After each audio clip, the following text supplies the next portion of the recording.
there was a bomb threat to the judge. It apparently has been investigated. It doesn't seem as if there was anything physical to it. It was just, what you expect in a case like this. They're going to make bomb threats to the judge. And like, how is this not inevitable? He has been truthing about Engoron over and over and over again. And what do you know? One of his crazy followers decided to send a bomb threat. So what do you make of that? Well, it's not just him.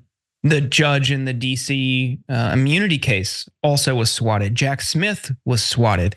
His followers are taking it upon themselves to carry out these threats, these potential acts of violence, out of this weird servitude to a guy who they really only know through a cult of personality and through TV and through their phone screens, which is a really weird way to engage with politics, really weird way to see a candidate or a potential president. I don't understand that. Like I liked Bernie. I'm not committing felonies for Bernie. Like there's just, I don't know how you reach that point. Yeah, I'm not interested in going to jail for Bernie Sanders. I like Representative Omar. I'm gonna let her fight her own illegal battles if that's what it comes to. I'm not gonna do that. But yeah, I agree.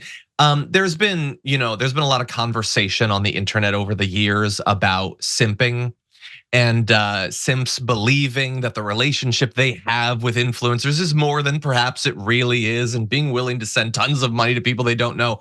This is violent fascist simping, is all that it is. This is a parasocial relationship between millions of deranged Americans and Donald Trump, and they are willing to spend the rest of their life in prison because they read something that he wrote on Truth Social.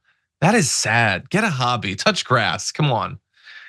Anyway, he fans those flames though. Like 100%. If you were a content creator, you're someone on the internet and you recognize that parasocial relationship is reaching an unhealthy point, most people, normal people, don't encourage it. He does. And I mean, you saw how that looks on January 6th, and he is doing this, like he talked about earlier, threats he's posting on Truth Social, singling out these judges repeatedly so people know who they are. He's basically like crowdsourcing mafia tactics.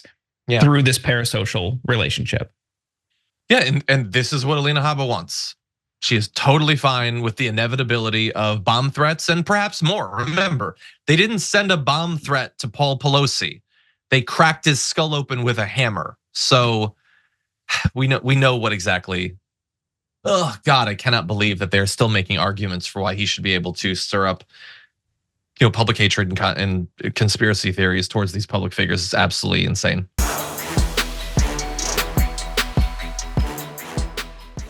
Check out the Damage Report podcast each day, wherever you get your podcasts, whether Pocket Casts or Stitcher or iTunes.